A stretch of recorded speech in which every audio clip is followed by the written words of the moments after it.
the HellFire Club.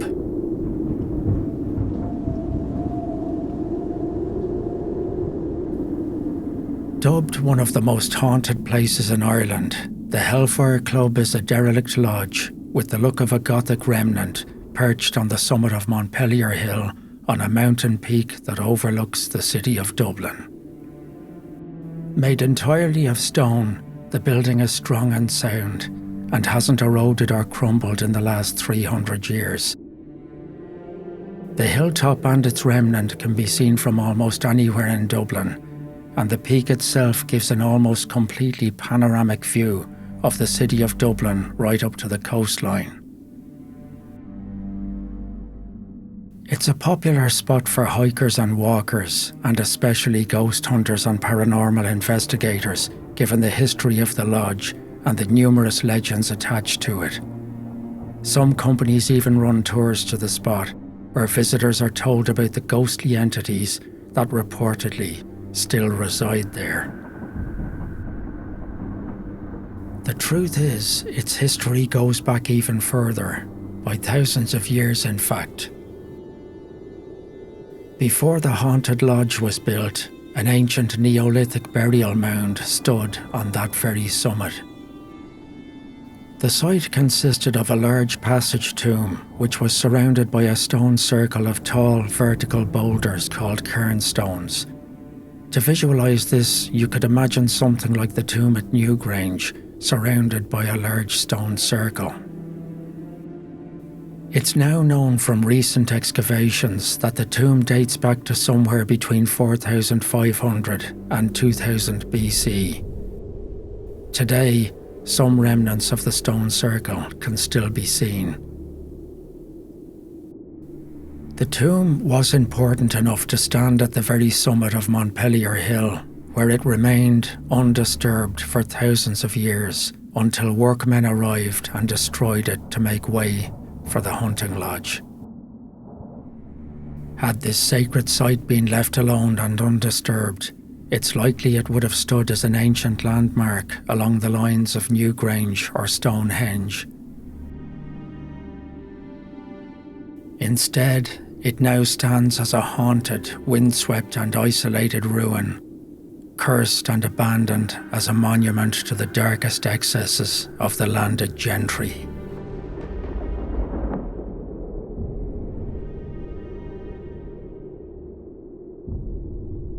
After the invasion of Ireland in 1649 and the long war that followed, the confiscated lands were divided up between the commanders of Britain's armies. A new class of landowner flooded into the country and was now in charge, and would be for the next 200 years. One such landowner was a man named William Speaker Connolly, one of the wealthiest men in Ireland, so named because he was also Speaker of Ireland's House of Commons at the time.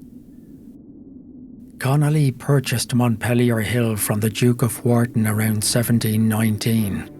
He had been looking for a spot to build a new lodge on, and he thought the summit would be perfect. And so, work began around 1725. In order to build the lodge, Connolly had the ancient grave flattened and destroyed.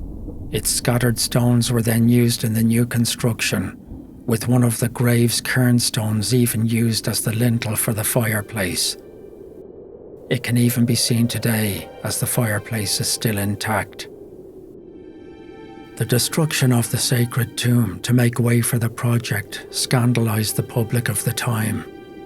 This would have been the equivalent of flattening Newgrange or Stonehenge to build a vacation house and then incorporating some of the ancient stones in its construction. There is a superstition in Ireland surrounding burial mounds. Even today, the most practical of farmers will not develop on or interfere with sites that are regarded as sacred. To damage a fairy fort or a mound is to invite bad luck. Ancient tombs such as the one on Montpelier Hill were viewed as portals to the afterlife, guarded by preternatural beings, and they were treated with a great deal of reverence and respect. but not by Connolly. He pressed on regardless until construction was finished.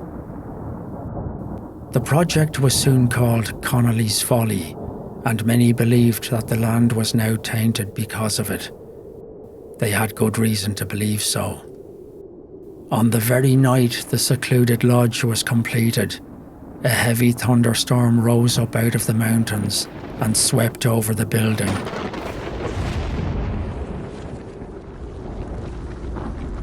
Destroying the slate roof, which was completely torn off in the storm.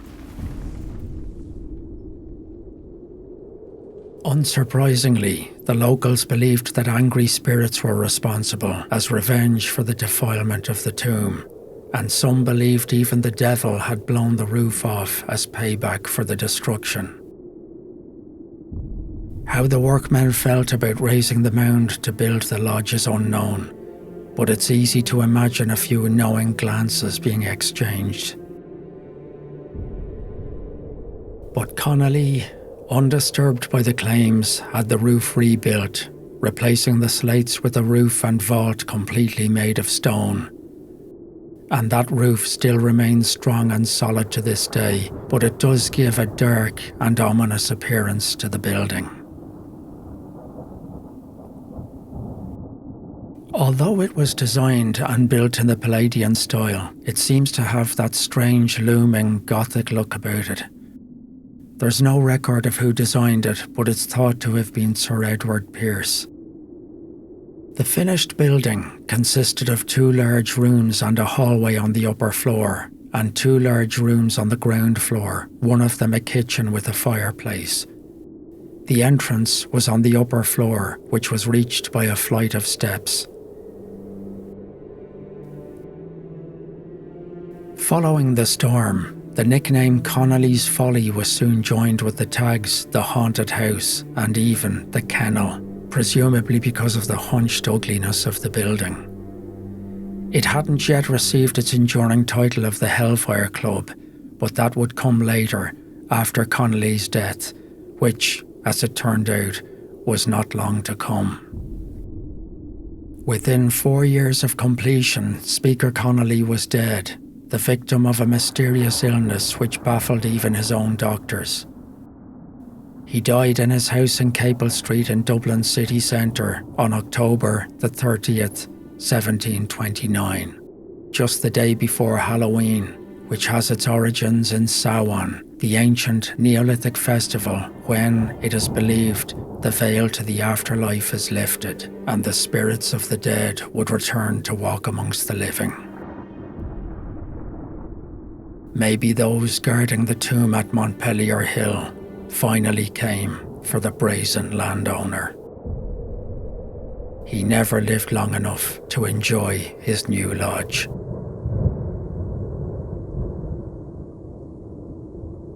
By 1735, the desecration of Montpelier Hill was complete when Connolly's widow leased the site to Richard Parsons, the first Earl of Ross, an aristocrat and a rake from Twickenham, England.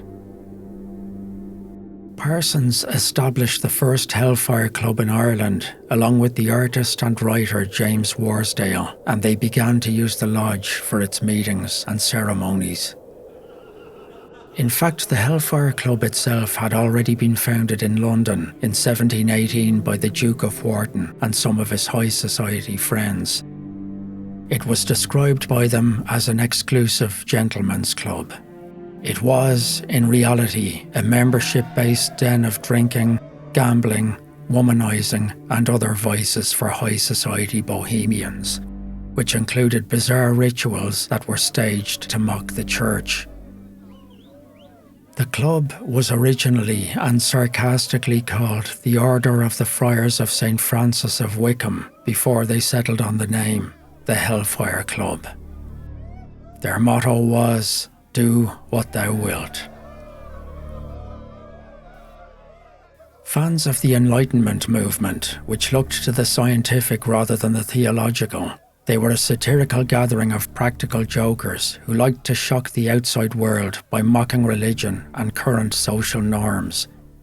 And the club was just as open to ladies as it was to gentlemen. This attracted many well-known artists, poets, writers and politicians to the club, but not all. Jonathan Swift, the famous author, described them as a brace of monsters, blasphemers and bacchanalians. The reputation of the club and its scandalous debauchery spread throughout the country until finally the King of England, George I, disgusted at its vices, forced the club to disband in 1721.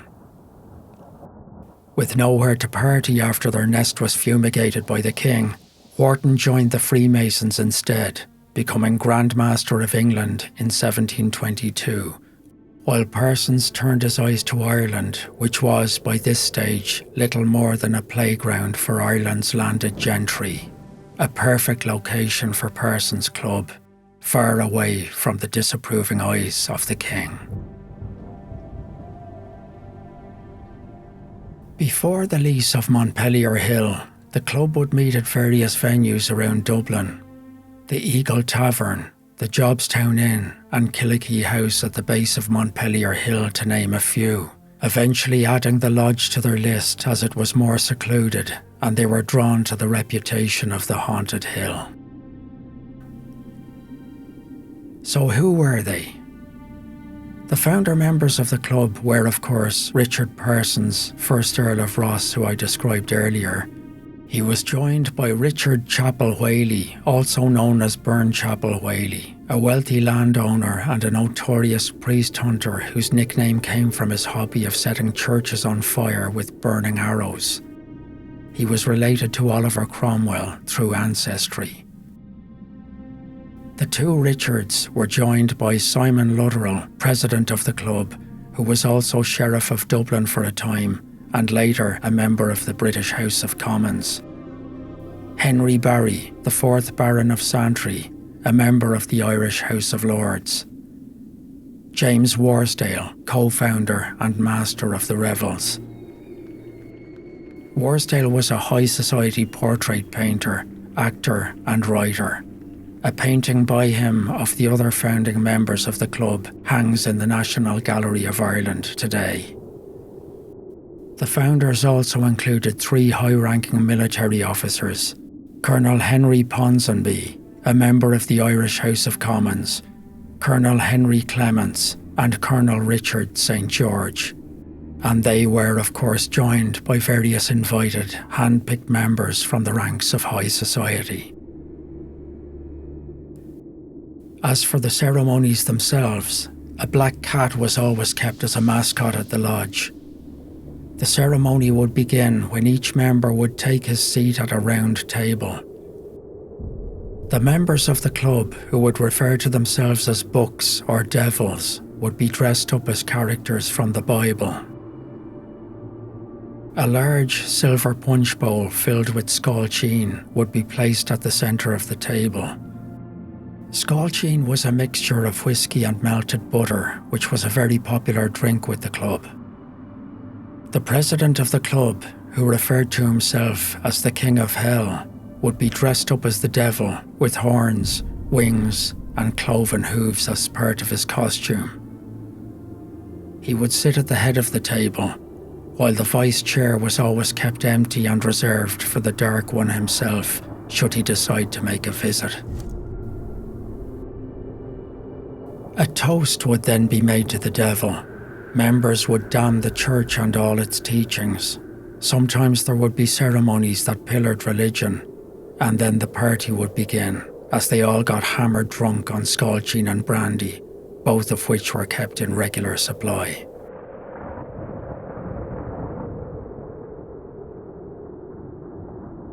And so began the myths and legends of the HellFire Club on the haunted hill, which has provided numerous campfire tales over the centuries. And there were many of those. The most famous legend attached to the HellFire Club tells of the devil visiting the lodge one stormy night while the men were playing cards.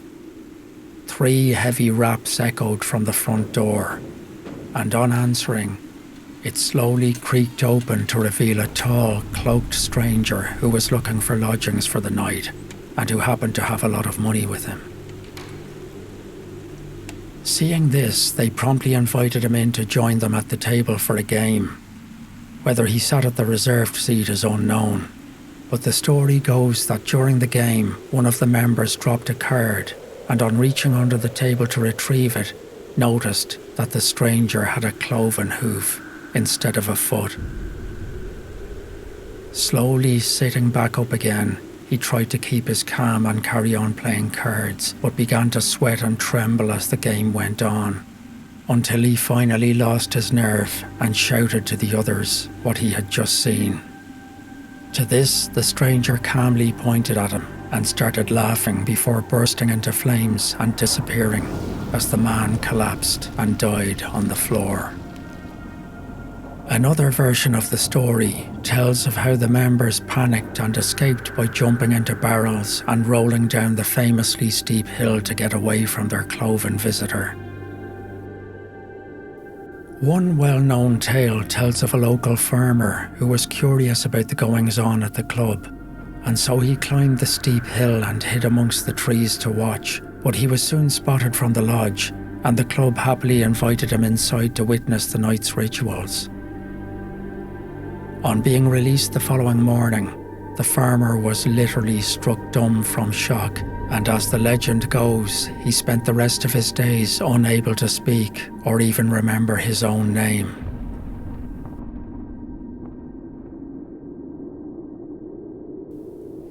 Another legend surrounding Montpelier tells of a priest who ascended the hill with a helper to investigate the disappearance of a local parishioner, and on entering the lodge he witnessed the members worshipping a large black cat with horn-like ears. The priest reached for a bottle of holy water that he kept with him, and splashing it over the creature, began to perform an exorcism as the animal lashed out and screeched at the priest until a demon was forced from the creature and fled from the lodge.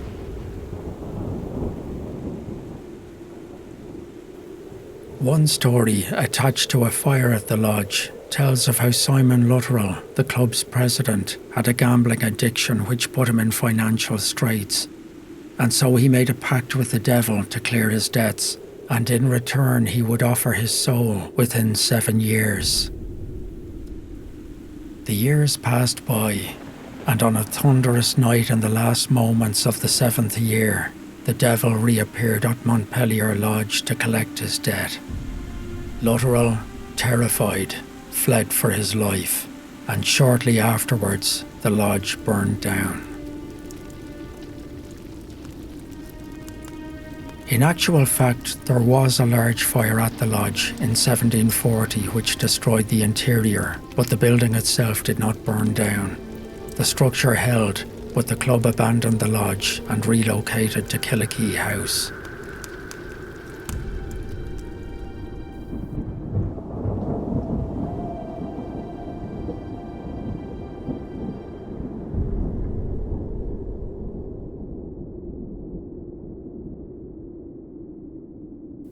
So those are some of the folklorish tales about the lodge on the hill.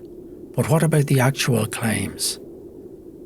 At first, the antics of the club seemed to be nothing more than the capers of upper-class youths with too much time and money on their hands who loved to party, drink and gamble. But there were reportedly far darker things going on as rumours began to spread that painted a grim picture of events inside the lodge. Claims of black masses, satanic rituals, devil worship, Faustian pacts and even sacrifices, both animal and human, at the lodge. In fact, one of the members, referring to himself as Moloch, did write in a letter in 1738 that they would sacrifice young maidens there, although in this context it may have been a metaphor for something else. But then that begs the question of whether these incidents were consensual or not. And, allegedly, they didn't just keep black cats as mascots there. It was said that at the beginning of a revel, a cat would be doused in scaldchine and then set on fire for the entertainment of its tormentors as it tried to escape from the drunken revellers.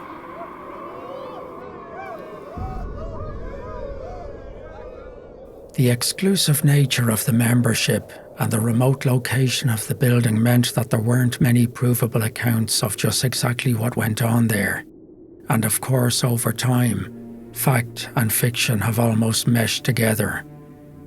But tales of sacrifice may not be that far-fetched. Nearly all of the founder members had been suspected of murder at one stage or other, and one of them was even convicted of killing a man in a drunken rage.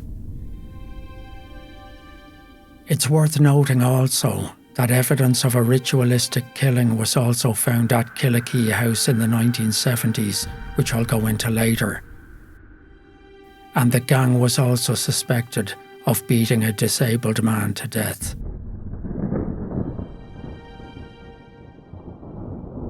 So legends aside, they seem to have been a particularly unsavoury bunch whose actions appeared to be completely above the law. They were, after all, lawmakers, peers, and parliamentarians. Although he was Sheriff of Dublin, for instance, Simon Lutterell, the club's president, was a regular guest at the Maiden Tower brothel in Copper Alley, which was run by the infamous Madam Dorcas Kelly. In fact, Lutterell had a relationship with Kelly, and the story goes that he had even fathered a child with her. The relationship turned sour, and he went on, as sheriff, to accuse her of witchcraft. Kelly herself was already on trial for the murder of a man named John Dowling by this stage. She was also suspected of being a serial killer after 5 other bodies were found in the vaults of her brothel.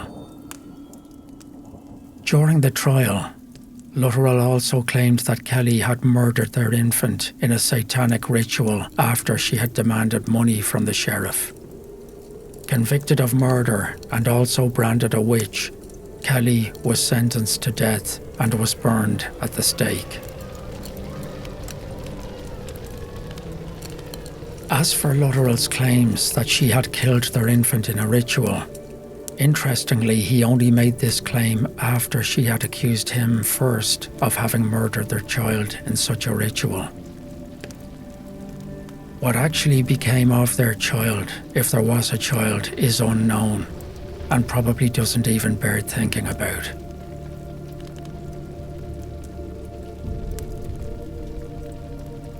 The HellFire gang was also suspected of murdering a dwarf whose ghost reportedly haunted Killikee for centuries until his remains were finally discovered. And they weren't above turning on their own either. Although this didn't happen at Montpelier Lodge, one of the most notorious incidents in the club's history happened when a member named Buck Sheely was caught cheating in a game of cards. A quick trial was held on site, and it was decided that Sheely's crime was serious enough for him to be ejected from the building immediately. The sentence was carried out to the letter, and he was flung from a 3rd-floor window and died almost instantly from the fall, impaled on the railings below. Chapel Whaley himself was alleged to have murdered a woman by sealing her in a barrel and setting it alight, and also of having set a man on fire at the lodge, which caused the inferno that destroyed the building in 1740. The story of the fire goes that after a black mass and the celebrations that followed, a footman had tripped over one of the drunken revellers and accidentally spilled a drink on Chapel Whaley's coat. Angered by this, Whaley retaliated by splashing brandy over the footman and setting it alight. The flames soon spread throughout the building as the panicked victim ran downstairs grabbing a tapestry to try to put the flames out. The fire that followed allegedly killed a number of members who were too drunk to save themselves. It's not known what the fate of the footman was or how many club members died, but Whaley was one of those who did manage to escape by jumping out of an upstairs window.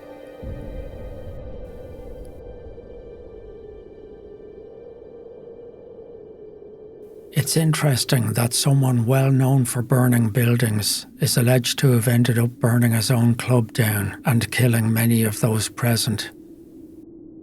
Given Whaley's character and his obsession with fire, the story does seem plausible. But the event that turned even high society opinion against the club was the trial of Lord Santry, one of its founders.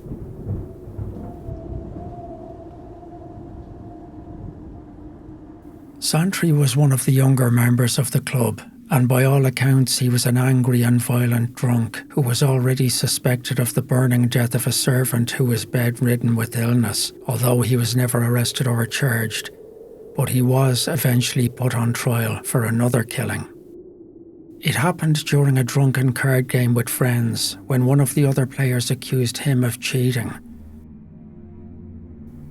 Furious at the accusation, Santry stormed out of the room into the kitchen, where he found a porter working, and insane with rage, he ran the porter through with his sword, killing him almost instantly.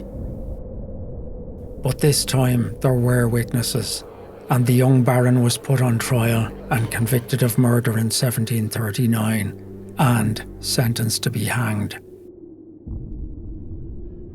But he was immediately pardoned by the king after political pressure from his family. He may have escaped the noose, but the scandal of the trial focused unwanted public attention on him and his brethren, and Santry didn't find things as easy as he had expected after walking away from the murder. In the aftermath of the trial, he was so loathed in Ireland that even his own friends had had enough and turned their backs on him. Eventually, he returned as a pariah to England, where he spent the rest of his life in exile. His final short years were lived in misery and isolation, tormented by crippling depression and a whole range of physical ailments that blighted him until they finally put him out of his earthly misery at the age of 41. The club's activities continued on at the lodge until 1740, when Richard Whaley reportedly caused the fire that gutted the building.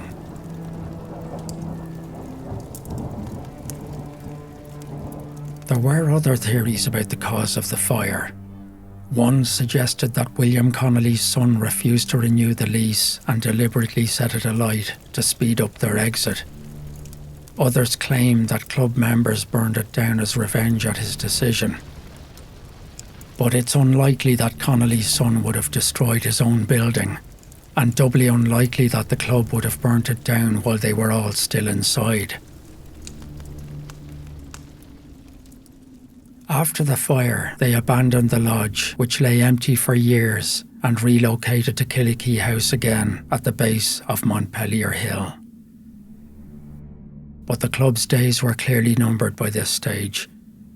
They lingered on for another year before finally disbanding in 1741. Within just a few years, two of its founder members were dead. Colonel Henry Ponsonby was killed at the Battle of Fontenoy in 1745, when his head was liberated from his shoulders by a well-aimed French cannon. Henry Clements and other members were also catapulted into the afterlife at the same battle.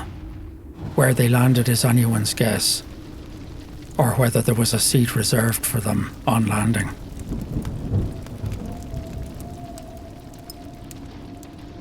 Following the collapse of the Irish HellFire Club, Simon Lutterell moved to England, where he eventually became the first Earl of Carhampton in 1784, but where his presence was no more appreciated by the people of England than it had been by the people of Ireland. He was described in a contemporary biography as follows. In short, he was publicly and privately insulted and despised, insomuch as it became a common phrase amongst most ranks of people, and remains to this day, that if a man was inclined to confer the greatest mark of rascality and resentment against his adversary, it was enough to call him a Lutterell. Traitor, villain, bastard, coward, profligate, and everything that can be conceived odious and horrible were received, couched and understood in that one word, literal.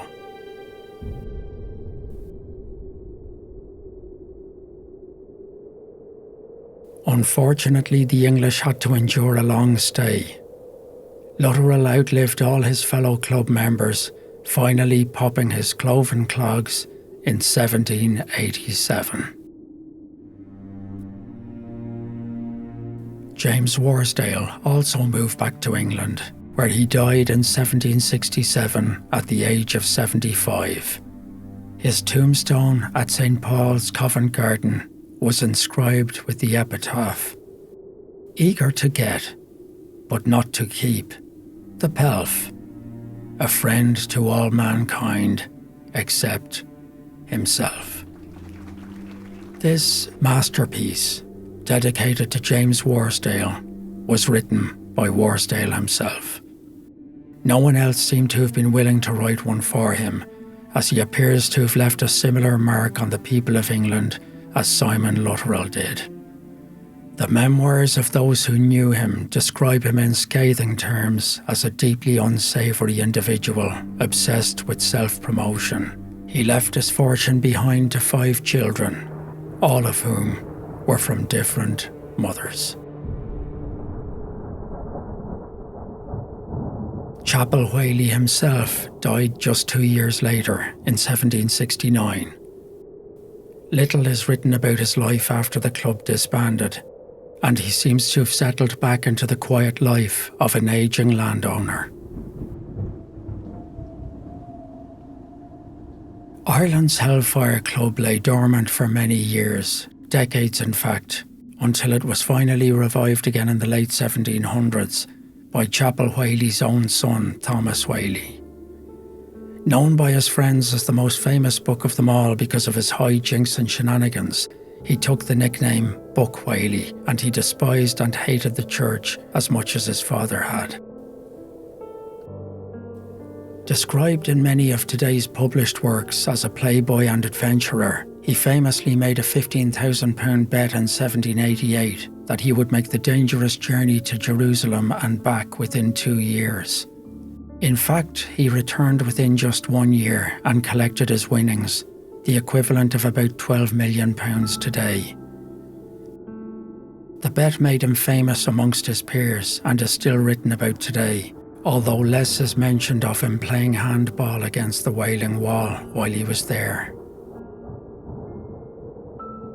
Years before, at the age of 16, he embarked on a grand tour of Europe where he gambled and partied his way across the continent. It seems that while he was in Paris, he was briefly caught up in a plot to abduct an heiress. He was also briefly jailed in Marseille for physically and verbally assaulting a priest, and only escaped a longer sentence because friends of his lawyer managed to smuggle him out of the country. On returning to Ireland, he was elected to the House of Commons at the age of just 19, and he later went on to resurrect the infamous Gentlemen's Club on the haunted hill. Buck Whaley's incarnation of the HellFire Club would last until the end of the century, and was just as debauched and depraved as his proud father's was. Although this new generation was called, in traditional sarcasm, the Holy Fathers, it was essentially the same type of club with the same type of gentlemen, and soon adopted the same name. Of course, its meetings began to take place once again at the lodge on Montpelier, which had long since been restored. The modus was very much the same. The ceremonies, the mocking of religion, the scalcheen, and the parties which Whaley himself described as defying God and man in nightly revels. Once again, its excesses prompted gossip, rumours, and even accusations of dark rituals, violence, murder, and even worse. On one occasion, it is claimed, the group even kidnapped a local farmer's daughter and took her to the lodge, where she was murdered. There were also grim claims of cannibalism surrounding the alleged murder. Of course it's impossible to verify, and of course the claim itself sounds almost too ridiculous and outlandish to be believable. But whatever the truth of that particular story or any other, by 1796 clearly something was weighing heavily enough on the young buck that he eventually even turned to the church of all places, an institution he had mocked and despised his entire life. Entering St. Audien's Church in central Dublin one day, he attempted to find some sort of peace or absolution. It was a short visit. Whaley fled the building in terror after witnessing what he later described as the devil slowly creeping up at him from down the aisle.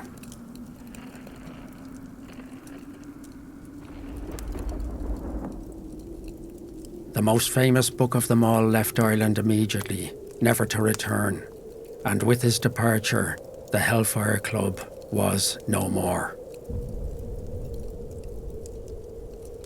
After losing his appetite for all things devilish, Whaley quietly settled down to the Isle of Man, regretting his former ways for the rest of his life. His appetite wasn't the only thing he lost. He later lamented that he had squandered over £400,000 in his lifetime, the equivalent of about 100 million today, without, as he put it himself, 1 hour's true happiness. In 1797, Whaley, now suffering ill health, began writing his memoirs, but these were withheld by his family and executors until 1906, when they were finally released for publishing. They were, apparently, an entertaining read, but their conclusion, far from the swashbuckling tale of a carefree and wealthy young playboy with the world at his feet, illustrated a tortured soul telling his story as a sober warning to my countrymen, he wrote, and particularly to my younger friends, who will find some few examples which they may follow with advantage, but many more which they ought to avoid. He added that his extraordinary levities proceeded not from a corrupted heart, but an eccentric and exalted imagination and ridiculous pretensions to notoriety.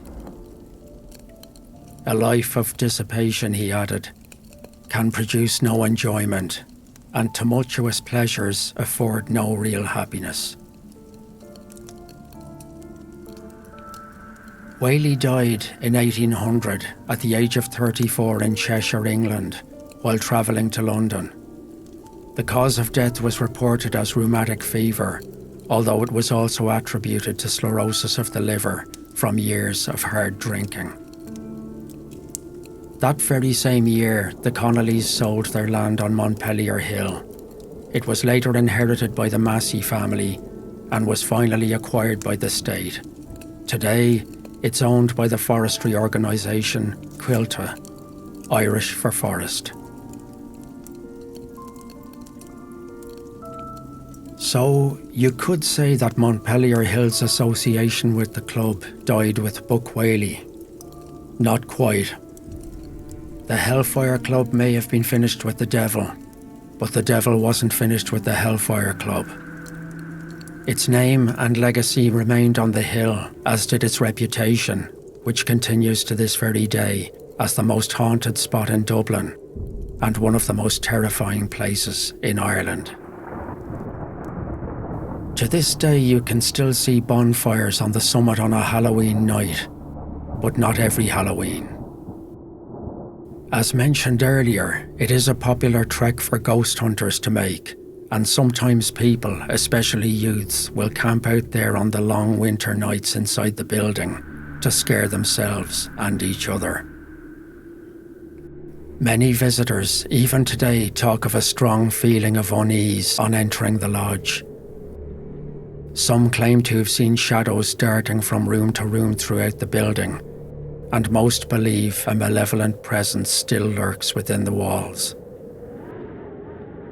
People also speak of a tightness of the head and chest whilst walking around the inside of the cursed lodge.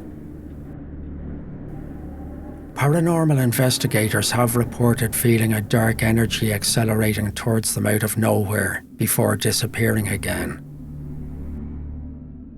The sounds of a woman's screams echoing throughout the hills has also been reported on several occasions, and is believed to be the spirit of the woman who was murdered by Chapel Whaley there. Other visitors to the site claim to have felt a force pulling at their necklaces, especially at religious items such as crucifixes. In some instances, the power has been strong enough to even break jewellery. I also read one account of a person who claimed that after visiting the building, they saw that their crucifix had been twisted and bent. People have also reported scarves being pulled at or a sensation of being strangled. Others say they've seen ghostly figures standing in a circle around the area where the passage tomb once stood. A large black cat with flaming red eyes is said to roam the area around Montpelier and the nearby Killikee house. Described as being the size of a Dalmatian, it has reportedly been witnessed by many people over the centuries. Known as the Black Cat of Killikee, it caused terror around the area in the late 1960s and early 70s, with a sudden spike in reported sightings, and was even a regular subject on Ireland's national media at the time. Sightings of a large black hound with similar flaming eyes have also been claimed around the roads that lead to Montpelier Hill. The area was also said to be haunted by the spirit of a dwarf mentioned earlier, who was said to have been murdered by members of the HellFire Club. In actual fact, in 1970, the bones of a dwarf were indeed discovered in the foundations of Killikee House during renovation work. A plumber who was carrying out work on the property found the remains buried under the kitchen floor. At first they were believed to be that of a child, but forensic examinations concluded that the size of the skull was more likely to be that of an adult. A brass figurine of a miniature devil was also found buried near the remains.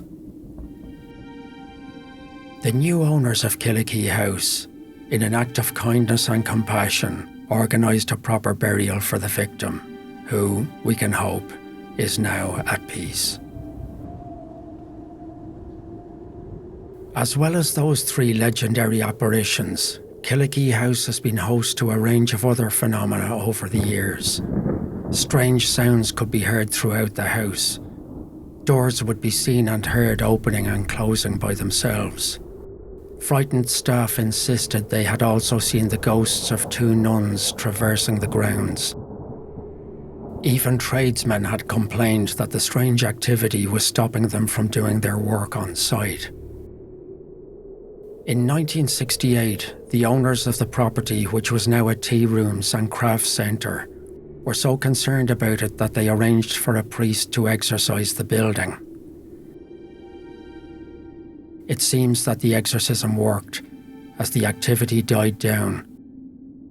But it began again in October the following year after a group of actors held a séance there, possibly as part of Halloween celebrations. And then, of course, in 1970, the skeletal remains were found under the kitchen floor. The owners called the priest back again to carry out a second exorcism while they arranged the burial, and the activity stopped altogether. There have been no recent reports of strange phenomena in Killikee House, and it's not known whether the group of actors ever returned or were ever invited back. Killikee House went on to become a popular restaurant for many years en route to the Montpelier Walk, until the restaurant finally shut its doors around 2020. It's now a quiet and peaceful private residence. Not so for the lodge on the hill, which continues to haunt and terrify people to this very day. Even when visitors leave, they can't be sure that something won't leave with them. One woman claimed that after visiting the lodge in 2018, a ghost or a demon followed her home. When she returned to her house, she noticed that her 2 pet cats began to act strangely, staring at seemingly empty spaces around the house, and one of them would stare intently at something that seemed to be at the top of the stairs, something that she herself couldn't see. She would also wake up in the middle of the night with scratches across her neck, legs, and ankles. Cupboards would open by themselves, doors would slam, and objects would fall off the mantelpiece. She finally called a priest in to bless the house, and this calmed things down a lot, but she still hears footsteps around her home from time to time.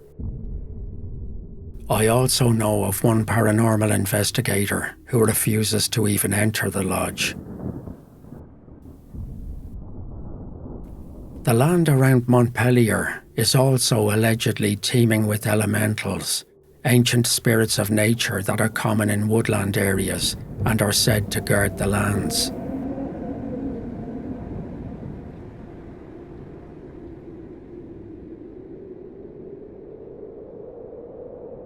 Having grown up in Ireland, very close to Montpelier Hill, I've been hiking the steep pathway to the summit for literally as long as I can remember, and I have to admit that I myself have never seen or heard anything paranormal there.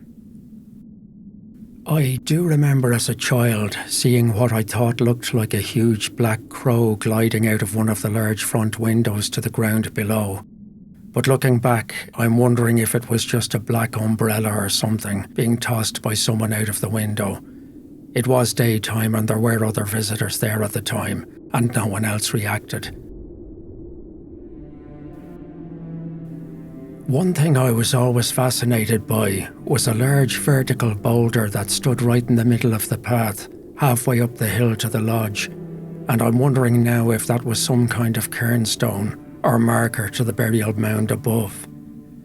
I do remember the belief amongst us children at the time that if you walked around the stone backwards 3 times, the devil would appear, and I remember wondering why anyone would want to walk around the stone 3 times backwards to meet the devil. I never heard the adults mention or explain anything about the stone. It was just there. But I do remember always being intrigued by it whenever I hiked past it.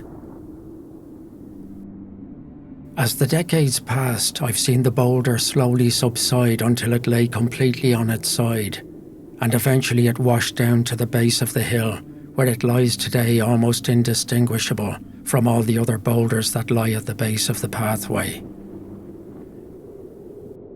Which makes me wonder, if it had been a cairnstone marker from thousands of years ago, how did it just keel over and wash away in the space of a few decades? To my mind, it was almost certainly placed there by people. It was just too straight and tall, like a stone monolith. The view at night from Montpelier Hill as you look down on Dublin City is striking, in that it captures an almost complete panorama of the city all the way back to the coastline. And being up there on a rainy night amongst the clouds is a surreal experience as the clouds pass by around and below you. And yes, the summit peak is high enough that sometimes you can walk amongst the clouds if conditions are blustery enough. But you have to be willing to tolerate the weather and the cold that goes with it. And although I myself have never experienced anything paranormal there, I wouldn't go up there alone at night.